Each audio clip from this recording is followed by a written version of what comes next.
చిత్తూరు జిల్లా మదనపల్లిలో విశ్వకవి రవీంద్రనాథ్ ఠాగూర్ జాతీయ గీతాన్ని రచించడం తమ జిల్లా చేసుకున్న అదృష్టమని అంటున్నారు జిల్లా ప్రజలు. ఉపాధ్యాయులుగా నిత్యం తమ పిల్లలు మంచి భావాలతో జాతికి ఉపయోగపడాలని కోరుకుంటామని అంటున్నారు. తిరుచానూరు జెడ్పీ హైస్కూల్ ఉపాధ్యాయులు పిల్లలతో మా ప్రతినిధి గిరి ఫేస్ టు ఫేస్. చానూరులో ఉన్నటువంటి గవర్నమెంట్ స్కూల్లో ఉన్నాము. ఏ సమాజంలో ముందుకి వచ్చేటటువంటి యువకులు ఎవరైనా కావచ్చు, ఇలాంటి స్కూల్ స్థాయి నుంచే బయటకు వస్తూ ఉంటారు. అయితే ఈ పిల్లలందరూ కూడా చాలా చక్కగా జాతీయ గీతాన్ని ఇక్కడ ఆలపిస్తున్నటువంటి పరిస్థితి.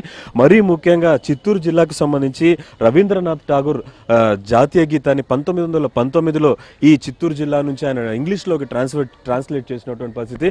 అయితే చిత్తూరు జిల్లాకు సంబంధించినటువంటి ఈ పిల్లలందరూ కూడా జాతీయ గీతం పట్ల వాళ్ళ ఉపాధ్యాయులు ఏం చెప్తున్నారు, ఆ జాతీయ గీతాన్ని వాళ్ళు ఏ విధంగా గౌరవించబోతున్నారనే అంశం మాట్లాడడానికి మనతో పాటు తిరుచానూరు గవర్నమెంట్ స్కూల్ పిల్లలు ఇక్కడ ఉన్నారు. వాళ్ళతో మాట్లాడే ప్రయత్నం చేద్దాం. ముందుగా నాన్న చెప్పు, నువ్వు జాతీయ గీతం పాడుతున్నారు కదా, మీ సార్ మీకు ఏమని నేర్పించారు, ఈ జాతీయ గీతాన్ని మీరు ఎలా గౌరవించబోతున్నారు?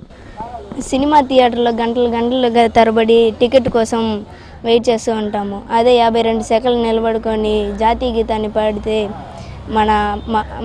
మన భారతదేశం కోసం పోరాడిన మహానుభావుల కోసం ఆయన కృషి చేస్తాను. సో ఈ అమ్మాయి చెప్పడం చాలా చక్కగా చెప్తుంది. అంటే జాతీయ గీతం 52 సెకండ్లు నిలబడడంలో పెద్ద ఇబ్బంది ఏం లేదు, ఎవరైనా కూడా దాన్ని గౌరవించాల్సినటువంటి సందర్భం అని చెప్పి ఇంకా చాలామంది ఇక్కడ పిల్లలు ఉన్నారు, వాళ్ళతో మాట్లాడదాం. అసలు జాతీయ గీతం పట్ల తమ టీచర్స్ చెప్పినటువంటి అంశాన్ని వీళ్ళు ఏ విధంగా ముందుకు తీసుకెళ్తారో మాట్లాడదాం. చెప్పినాను, మీ టీచర్స్ చెప్పారు కదా జాతీయ గీతం యొక్క ప్రాశస్త్యం, దాన్ని ఏ విధంగా మనం కాపాడుకోవాలి, నువ్వు ఎట్లా నీ వంతు నువ్వేం చేస్తావు? నేను సినిమా హాల్స్లో చాలా వాటిలో మూవీస్లో ఎప్పుడైనా వెళ్ళినప్పుడు ఫస్ట్ సాంగ్ పెడతారు. ఆ సాంగ్కి పక్కన ఉన్న వాళ్ళందరినీ లేచి నిలబెట్టి చాలా గౌరవంగా వాళ్ళకి పాటలు కూడా పాడిస్తాను. మళ్ళీ ఎప్పుడు నేను ఫ్యూచర్లో ఎంత ఎదిగినా కూడా దీన్ని మాత్రం మర్చిపోను. ఎప్పుడు కానీ రెస్పెక్ట్గా చెప్పులు తీసేసి లేచి నిలబెట్టుకొని ఈ సాంగ్ పాడతాము. ఇది మాకు నేషనల్ యాంథమ్ కాబట్టి కంపల్సరీ పాడతాము. ఎందుకు గౌరవించాలి మనం? ఇది మనకి నేషనల్ యాంథమ్, ఇది మన భారతదేశానికి చాలా యూజ్ అవుతుంది. ఇది మనకి ఒక వెన్నుముక లాంటిది, చాలా యూజ్ అవుతుంది కాబట్టి మనం ఇది మర్చిపోకూడదు. దీన్ని రవీంద్రనాథ్ ఠాగూర్ కాదు, మన మదనపల్లిలోనే పాడారు. చాలా గౌరవపడాలి. అందుకని కంపల్సరీ మేము పాడతాం ఈ పాట. ఎప్పుడైనా చనిపోయేదానికి వచ్చినా కూడా ఈ పాట పాడేది అంటాం. సో తన చివరి శ్వాస వరకు జాతీయ గీతాన్ని నేను గౌరవిస్తానని చెప్పి ఈ అమ్మాయి చెప్తోంది. ఇక్కడ ఈ పిల్లలతో ఇలాంటి భావాలు తీసుకొస్తున్నటువంటి ప్రిన్సిపల్ గారు ఇక్కడ ఉన్నారు, అలాగే టీచర్స్ ఉన్నారు. వీళ్ళతో మాట్లాడే ప్రయత్నం చేద్దాం. ప్రిన్సిపల్ గారితో మాట్లాడదాం. సార్, విద్యాసాగర్ గారు, మీ పిల్లలు చెప్తున్నారు మేము చివరి ఊపిరి వరకు మేము జాతీయ గీతాన్ని ఆలపిస్తామని. అసలు పిల్లలు ఇక్కడ నుంచి తయారై బయటికి వెళ్ళేటప్పుడు ఎలాంటి బాధ్యతతో ఉండాలి, వాళ్ళకి మీరు ఇచ్చేటటువంటి సూచనలు అండి?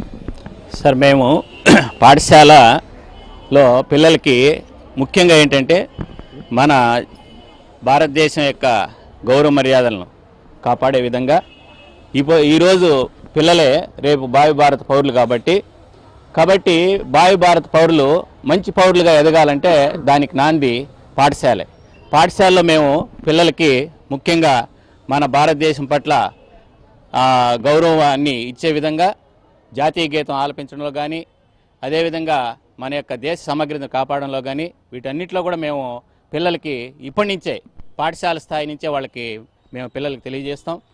మరి అది ఎల్లప్పుడూ వాళ్ళు బయట వెళ్ళిన తర్వాత కూడా వాళ్ళు ఇక్కడ చెప్పినటువంటి విషయాల్ని తూచా తప్పకుండా వాళ్ళు పాటిస్తారు. కాబట్టి భావి భారత పౌరులకి పాఠశాలలే ఇవి మూలాధారం. కాబట్టి పాఠశాలలో మేము ఇవన్నీ కూడా చక్కగా జాతీయ గీతాన్ని ఆలపించే విధంగా వాళ్ళని మేము తర్పిదిస్తాం. అదేవిధంగా వాళ్ళని కూడా మేము బయట కూడా ఈ జాతీయ గీతానికి ఎక్కడ పోయినా కూడా వాళ్ళు గౌరవం ఇచ్చే విధంగా వాళ్ళు నడుచుకోవాలనేసి మేము వాళ్ళకి సూచన చేస్తాం. సార్, ఓకేనండి. మేడం గారు, మీరు చెప్పండి, మీ పిల్లలందరూ చాలా చక్కగా చెప్తున్నారు. అయితే ఈ పిల్లలు ముఖ్యంగా బయటికి వెళ్ళి వాళ్ళ మీద ఎలాంటి రెస్పాన్సిబిలిటీ ఉంటుంది, వాళ్ళకి మీరు ఎలాంటి చెప్పి పంపిస్తున్నారండి? Sir, good morning sir. పాఠశాలలో పిల్లలకి మేము ఫస్ట్ డిసిప్లైన్కే ఎక్కువ ప్రాధాన్యతనిస్తాం. అంటే సెల్ఫ్ డిసిప్లైన్ వచ్చిందంటే వాళ్ళు ఆటోమేటిక్గా విద్యార్థుల్లో చదువులో కూడా దాని పట్ల శ్రద్ధ వహిస్తారు. కాబట్టి చిన్నప్పటి నుండే మనం తల్లి, తండ్రి, గురువు ఏ విధంగా గౌరవిస్తామో మన పాఠశాలకు వచ్చిన తర్వాత మన గ్రామం, మన సొసైటీ, మన దేశం అంటే దేశభక్తి గీతాలు వీటిని రచించినటువంటి మన పెద్దవాళ్ళకు వాళ్ళు చేసినటువంటి ఉద్యమాలు, దాని ద్వారా మనం దేశ సమైక్యతను ఎలా చాటుతున్నాం, ప్రజలందరూ మనం ఒక్కటే జాతి, మానవత్వం ఒకటే, భారతదేశం ఒక్కటే అన్నటువంటి భిన్న మతాలు, భిన్న కులాలు అన్నీ ఉన్నా కానీ పాఠశాలలో మనమంతా ఒక్కటేనటువంటి భావాన్ని చాటి చెప్పే విధంగా, పిల్లల్లో దేశ సమైక్యతను చాటే విధంగా ప్రతి జాతీయ పండుగను మేము పాఠశాలలో నిర్వహిస్తున్నాం. ఆ జాతీయ పండుగ నిర్వహించేటప్పుడు పిల్లల్లో మనమంతా ఒక్కటే అనేటువంటి భావన ఇక్కడ, అలాగే ఏకరూప దుస్తులు కూడా దానికి ప్రతీకగానే మేము పాఠశాలలో అవలంబిస్తున్నాము. ఆ విధంగా పిల్లలకి ఎక్కడున్నా కూడా ఒక కండిషన్ లాగా, అంటే ఇప్పుడు మన బిహేవియర్ని తెలియజేసేది ఒక అంటే ఎథిక్స్లో అంటే ఎథాలజీ శాస్త్రపరంగా మనం తీసుకుంటే కూడా ఒక బిహేవియర్, జంతువుల యొక్క ప్రవర్తనే కాదు మానవ ప్రవర్తనలో కూడా అందులో కూడా మన జాతి ఒక్కటే, భారతదేశం అంతా ఒక్కటే అని తెలిపేదానికి, ఈవెన్ మనం ఎక్కడున్నా కానీ నేషనల్ అంతం బిగిన్ అనగానే మన మైండ్ ఎక్కడ ఎన్ని సూచనలు చేస్తున్నా ఇమ్మీడియట్గా మనం అటెన్షన్ పొజిషన్లోకి వచ్చేస్తున్నాం. అంటే అది మనకు ఒక కండిషన్ లాగా ఆ పాఠశాలలోనే పిల్లల్లోనే ఈవెన్ ప్రైమరీ క్లాసుల నుంచి ఆ శబ్దం వినగానే ఆ అటెన్షన్ పొజిషన్లోకి వచ్చే భక్తి భావాన్ని పిల్లల్లోకి మేము చేయాలని, అది ఇప్పుడే చిన్న పిల్లల్లో పాఠశాల స్థాయిలోనే కాదు, రేపు కళాశాల స్థాయికి వెళ్ళినా, పై చదువులకు వెళ్ళినా, ఎక్కడున్నా మనము మన జాతి మన దేశం అనేటువంటి భావన పిల్లల్లో బలంగా నాటుకోవాలని, ఎక్కడున్నా మనం ప్రతి అంటే ఈ పౌరుడు దేశానికి సొసైటీకి బాగుపడే విధంగా, సమాజానికి ఉపయోగపడే విధంగా వాళ్ళ యొక్క వ్యక్తిత్వాన్ని మార్చుకోవాలనేటువంటి ఉద్దేశంతో సూచనలు సలహాలు చేస్తూ ఉంటాం సార్. సో ఇక్కడ టీచర్స్ చెప్తున్నారు ఖచ్చితంగా పిల్లల్లో జాతీయ యొక్క ఐక్యత గురించి వీళ్ళందరికీ కూడా మేము చెప్తూ ఉంటామని చెప్పి, వాళ్ళు ఈ తరం కాకుండా వచ్చే తరానికి కూడా వీళ్ళకి ఆదర్శంగా నిలబడేటటువంటి స్థితికి వాళ్ళని తీసుకొస్తామని చెప్పి, జాతీయ గీతాన్ని ప్రతి ఒక్కరు కూడా గౌరవించేలాగా పిల్లలకి మేము చెప్తున్నామని చెప్పి, ప్రతి ఒక్కరు కూడా జాతీయ గీతాన్ని ఖచ్చితంగా గౌరవించి తీరాలి. కాబట్టి ప్రతి ఒక్కరు కూడా జాతీయ గీతాన్ని గౌరవించి ఆగస్ట్ 15th రిపబ్లిక్ డే రోజు మాత్రమే జాతీయ గీతాన్ని గౌరవించాలని కాకుండా ప్రతిరోజు కూడా జాతీయ గీతాన్ని గౌరవించాలని, అది ఎక్కడ వినిపించినా కూడా ఆ శబ్దం చెవులో పడిన వెంటనే అలర్ట్ అయిపోవాలని చెప్పి పిల్లల్ని మేము తయారు చేస్తున్నామని ఈ టీచర్స్ అందరూ కూడా ముక్త కంఠంతో చెప్తున్నటువంటి పరిస్థితి ప్రస్తుతం తిరుపతిలో ఉంది. కెమెరామెన్ గిరినాథ్, గిరి, భారత్ టుడే, తిరుపతి.